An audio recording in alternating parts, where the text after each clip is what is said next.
Livro Espíritos Entre Nós, 10º capítulo, 1º parágrafo, Proteção. Quando as pessoas ficam sabendo que sou capaz de falar com os mortos, a primeira pergunta é: tem alguém perto de mim agora? Depois seus olhos se arregalam assustados quando elas fazem a segunda pergunta: você não fica com medo? Parece que os vivos, mesmo os mais curiosos, sentem muito medo ao saber que estão cercados por um mundo de seres invisíveis. Por que as pessoas têm tanto medo? Será medo da morte ou de morrer? Será que é necessário temer os espíritos? Do que exatamente devemos nos proteger? Conhecimento é poder. E se tivermos mais informações a respeito dos espíritos, não sentiremos medo quando percebermos que eles estão entre nós. Ao longo de todo o livro, afirmei que tudo é energia, inclusive nossos pensamentos. Só de pensar em alguém, você já está se concentrando naquela pessoa e enviando energia diretamente para ela. Essas formas de pensamento não podem ser detectadas por nossos 5 sentidos. Se alguém lhe enviar pensamentos emocionais negativos como eu o odeio ou você é um fracassado, você talvez sinta o efeito desses pensamentos sem identificar a fonte. Formas de pensamento negativo podem entrar em seu campo de energia ou aura. E se você não se proteger de forma adequada, essas energias negativas gradualmente se desenvolvem dentro do seu corpo e da sua mente. Os resultados serão prejudiciais para seu bem-estar e a paz de espírito. Quando isso acontece, a pessoa sofre do que é chamado de ataque psíquico. Como saber se você está tendo um ataque psíquico? Geralmente leva algum tempo até que a energia negativa se acumule, mas quando isso acontece, ela pode ser diagnosticada pelos seguintes sintomas: irritabilidade, insônia, depressão ou raiva sem motivo aparente, exaustão e pensamentos constantes de medo e perda de controle. A pessoa se sente como se não fosse ela mesma. E de fato não é, porque está sendo influenciada das energias negativas que entrou em sua aura. Essa energia penetrou em todas as áreas do seu ser e está prejudicando sua capacidade de discernimento. Os efeitos de um ataque psíquico afetam todas as dimensões da vida emocional, física, mental e espiritual. Quando eu fazia meu programa Bem-Mold, gravava 4 programas por dia, 2 de manhã e 2 à tarde. Cada uma incluía 2 sessões individuais para pessoas pré-selecionadas pela equipe de produção. Para manter a credibilidade do trabalho, eu não me envolvia na seleção dessas pessoas, nem tinha contato com os produtores até o dia da gravação. Foi um erro, porque os responsáveis pela produção desconheciam totalmente a natureza sensível de um médium e os efeitos negativos que a energia emocional instável de outras pessoas pode causar. As sessões espirituais mostraram desde assassinatos em série até a mãe que matou os filhos sufocando-os. Acabei me envolvendo em inúmeras situações perturbadoras e me sentia como um cristão atirado aos leões. Como a produtora executiva de Bem-Mold não era capaz de prever os resultados de minhas sessões, ela instruiu os produtores do segmento, sem eu saber, a procurar pessoas em situações de extremo desespero. Mesmo com anos de experiência, não pude antever quanto essas situações negativas e estressantes acabariam me afetando. Ao me abrir para o mundo espiritual, acabei atraindo todo tipo de energia para minha aura. A exposição a tanta energia negativa me deixou vulnerável a um terrível desequilíbrio emocional. Por mais que eu me cercasse de proteção, a constante energia negativa, dolorosa e nociva acabava prejudicando minha psique. Era como se eu fosse um alvo em um campo de tiro, usando apenas um colete à prova de balas. Depois de vários meses entrando em contato com homicídios, suicídios e outras formas de depravação e destruição humana, eu não conseguia mais ter uma boa noite de sono. Abandonara minha dieta e comia coisas que nunca havia experimentado. Qualquer provocação me deixava irritado. Naquela época, não me ocorreu que minha exaustão permanente se devia a minhas sessões espirituais. Achei que estava esgotado devido às longas horas de gravação e a minha agenda lotada. Mas era muito mais do que isso. Acabei marcando a consulta com o meu amigo Michel Tamura, um renomado curandeiro psíquico. Michel é muito talentoso, não apenas para extrair a energia do nível psíquico, mas também para discernir suas características e fonte.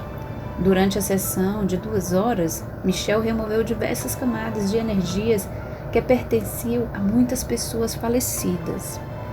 O que me surpreendeu, porém, foi a quantidade de energia que ele removeu, vinda de pessoas da plateia que tinham expectativas estranhas em relação ao que eu seria capaz de revelar.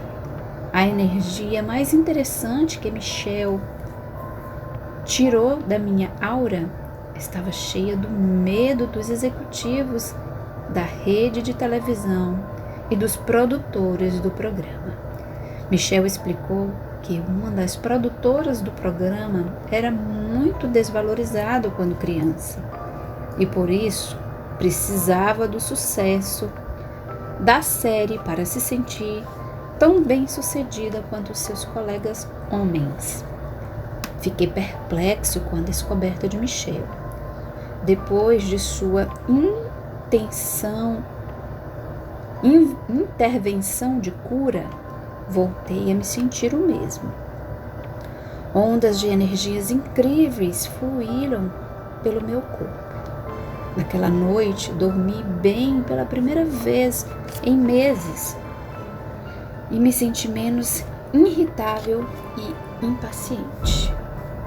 Michel me lembrou de algo que eu já sabia, mas que tinha esquecido de usar em meu próprio benefício. Quando oferecemos nossas energias para outras pessoas, é preciso reavê-la.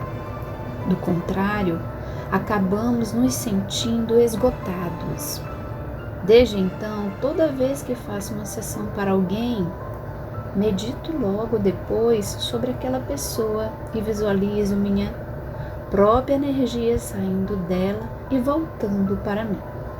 Isso funciona. Nunca mais senti aquela enorme sensação de cansaço e irritação. Segundo parágrafo, espíritos à espreita. Acredito que os espíritos invadam a aura de uma pessoa e influenciem seu invólucro físico com o intuito de reviver algumas experiências físicas específicas. Quando falei de possessão no capítulo anterior, expliquei como o espírito é capaz de exercer influência nociva sobre alguém. Quando os espíritos invadem o seu espaço, você pode sofrer dores de cabeça constantes, desconfortos incomuns no corpo, indigestão e problemas estomacais, depressão, dores de ouvido e de garganta. Você pode ter pensamentos ou comportamentos atípicos ou sonhos e pesadelos particularmente anormais.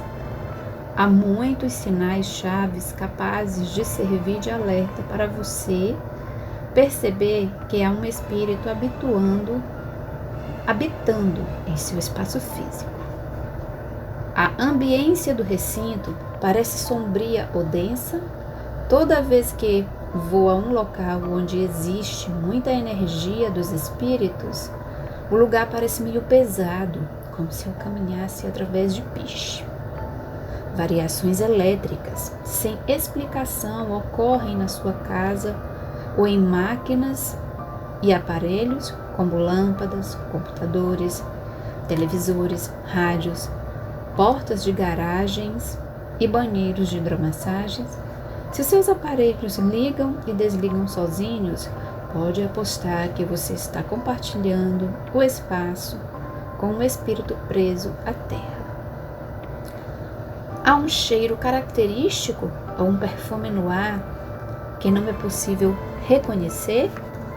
Alterações de temperatura são um sinal claro desse tipo de atividade.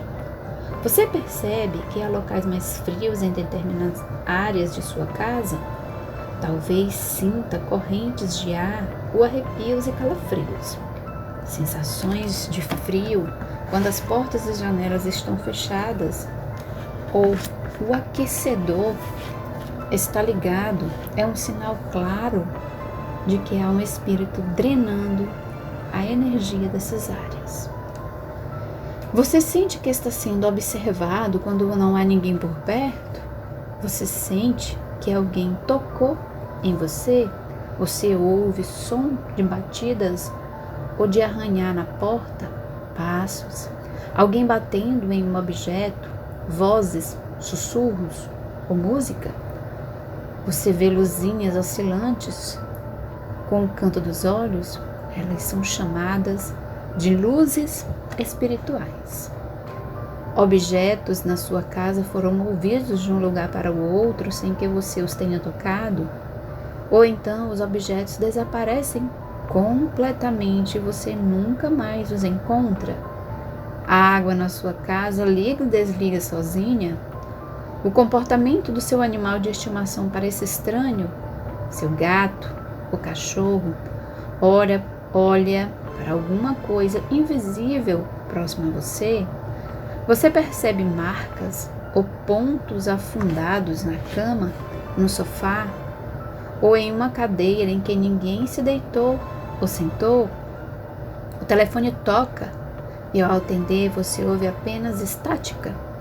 Você tem pensamentos muito diferentes dos seus, como: aconteceu com minha amiga não fumante que sentiu vontade de comprar cigarros. Terceiro parágrafo: o espírito raivoso. O termo poltergeist vem do alemão e significa espírito barulhento. Ele passou a fazer parte do vocabulário comum com o sucesso do filme Poltergeist, o fenômeno, criado por Steven Spielberg na década de 1980. Os tipos de atividades associadas a poltergeists incluem muitos estranhos objetos que se movem ou desaparecem e odores desagradáveis. Em parte pelo modo como esses espíritos são mostrados em filmes, muita gente acredita que a atividade de poltergeist está relacionada a um espírito raivoso ou que deseja chamar a atenção. Acredito que poltergeist não é necessariamente um espírito mau, talvez simplesmente que consegue reunir energia suficiente para se manifestar de forma mais óbvia e forte. Há alguns anos eu caminhava entre as prateleiras dos supermercados do meu bairro quando senti uma palmadinha no ombro. Virei-me e deparei com um homem um pouco mais de 20 anos.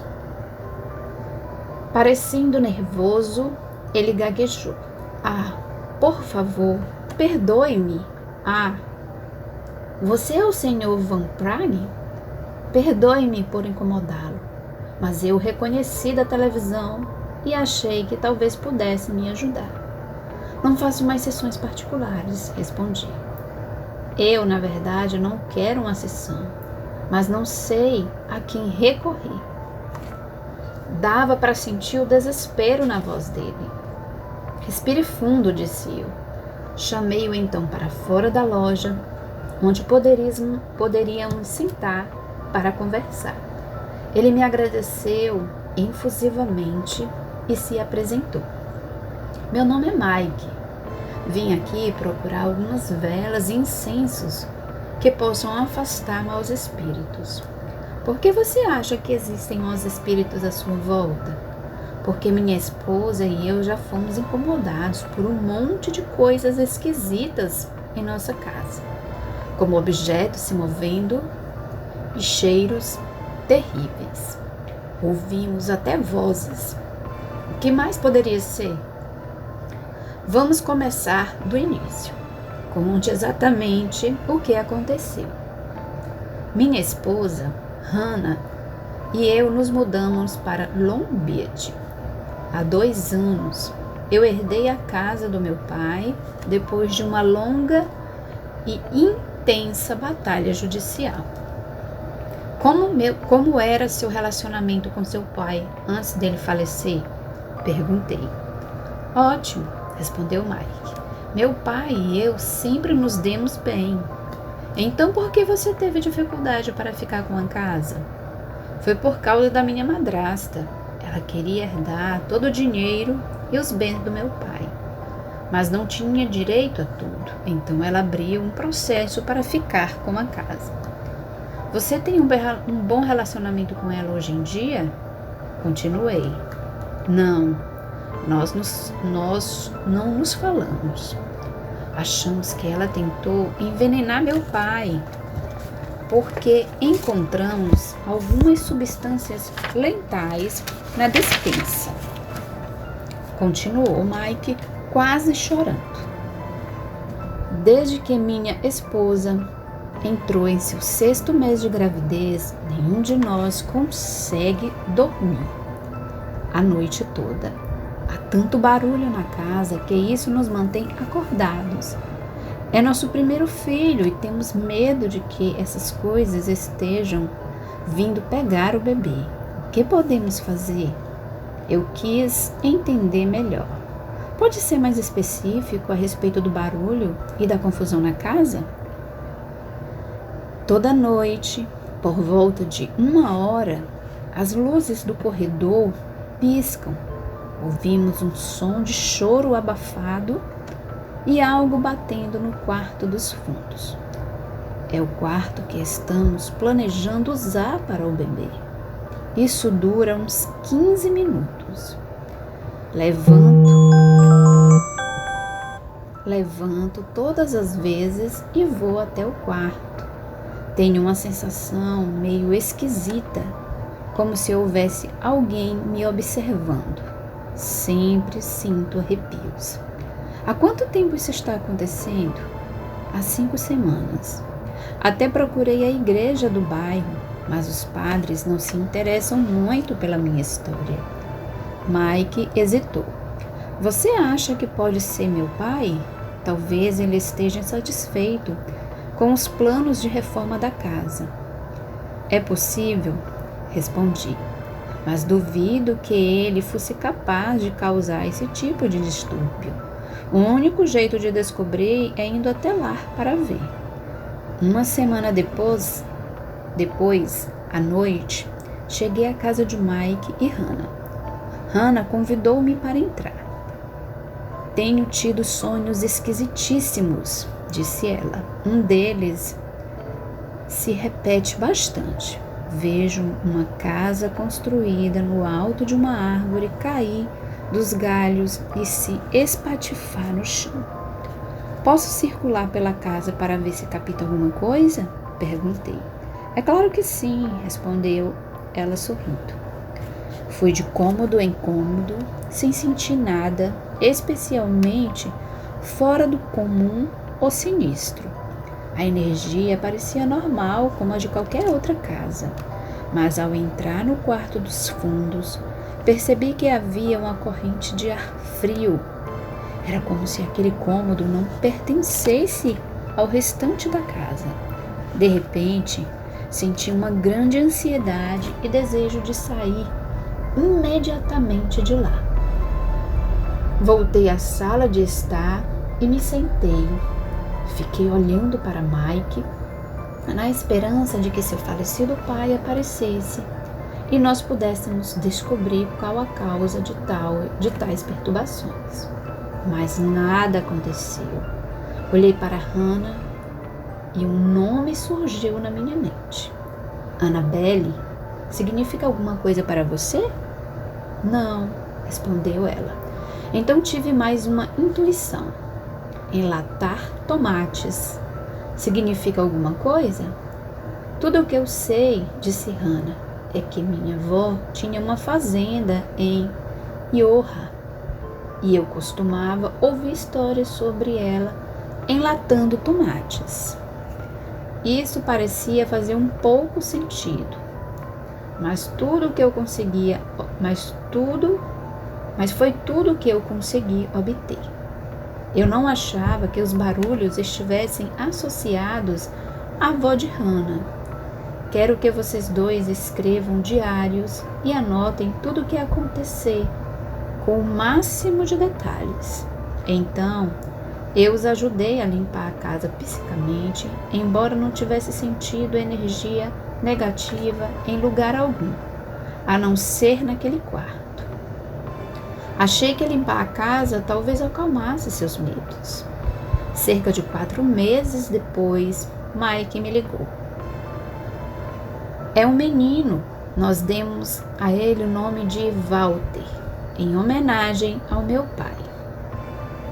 Mike falou sobre o bebê, mas eu sentia que havia algo errado. Mais algum problema na casa? Mike hesitou. Não, agora as coisas vão bem. Para dizer a verdade, estamos agradecendo a Deus por tudo que temos. O que quer dizer com isso? Bem, quando trouxemos o Walter para casa, os ruídos começaram de novo e pioraram. A mobília no quarto do bebê se mexia sozinha e se arrumava em disposições muito estranhas. Uma vez tive a impressão de ter ouvido uma voz chamando Ana. Hannah e eu ficamos assustados e resolvemos levar Walter para o nosso quarto. 3 dias depois, houve uma tempestade terrível e o vento sacudiu a casa toda. A 1 hora, ouvimos um barulho assustador de alguma coisa se arrebentando. Hannah e eu corremos até o quarto de Walter e ficamos apavorados. Uma árvore tinha atravessado o telhado e caído bem em cima do berço do bebê. Se ele estivesse ali, teria sido esmagado e estaria morto. Mike prosseguiu. Tenho uma coisa estranha para lhe contar. Sabe a mensagem que você nos transmitiu sobre a avó de Hannah? Sei sim. Sobre os tomates enlatados? Eu me lembro. Hannah perguntou à mãe dela sobre o nome Annabelle. A mãe disse que Annabelle era o nome de sua irmã mais velha, que morreu quando bebê. A avó de Hannah se culpava pela morte do bebê e nunca perdoou a si mesma por isso. Achamos que ela estava tentando nos alertar com os ruídos e pesadelos para proteger Walter. Não, eu não acho que tenha sido a avó de Hannah. Acho que foi o bebê, a própria Annabelle, que tentou proteger o pequeno Walter. Pensando bem, respondeu Mike. Na noite passada, Hannah teve um sonho com uma garotinha brincando em uma casa para crianças construída sobre uma árvore. e ela disse que a menina estava toda sorridente. Essa história termina de forma positiva porque a pequena Annabelle foi motivada a proteger o bebê de sua sobrinha. No entanto, já recebi centenas de cartas de pessoas que tiveram resultados bem diferentes e desfavoráveis, como poltergeists, que batem portas, mudam móveis de lugar, falam e gritam. É necessária uma enorme quantidade de energia para que um espírito preso à terra se manifeste de forma tão assustadora. Se esse tipo de fenômeno ocorrer na sua casa, sugiro que você procure uma pessoa respeitada no campo da paranormalidade. Mas se você chegar à conclusão de que há um poltergeist por perto, assegure-se de que a atividade não está se originando de uma pessoa viva com muita energia psicocinética. Se for este o caso, a pessoa precisa aprender técnicas para controlar as explosões de energia e fazer com que ela se manifeste de forma positiva. O melhor conselho que posso dar é: proteja-se. Lembre-se de que a energia negativa só pode entrar em você se você estiver esvaziado de sua própria energia. Preces e meditação são as melhores maneiras de fortalecer seu campo energético. Você não precisa ter medo, basta estar consciente. As páginas seguintes contêm exercícios para proteger sua aura da energia negativa. 4º parágrafo. O que é a aura? Antes de mais nada, quero explicar o que é a aura.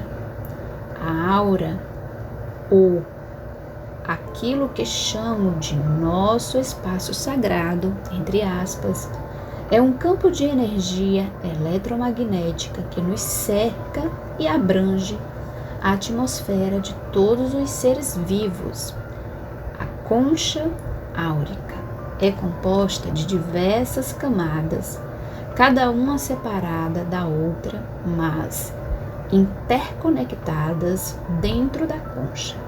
A aura é muitas vezes chamada de auréola e mostrada em imagens religiosas, principalmente de Jesus, dos santos e anjos.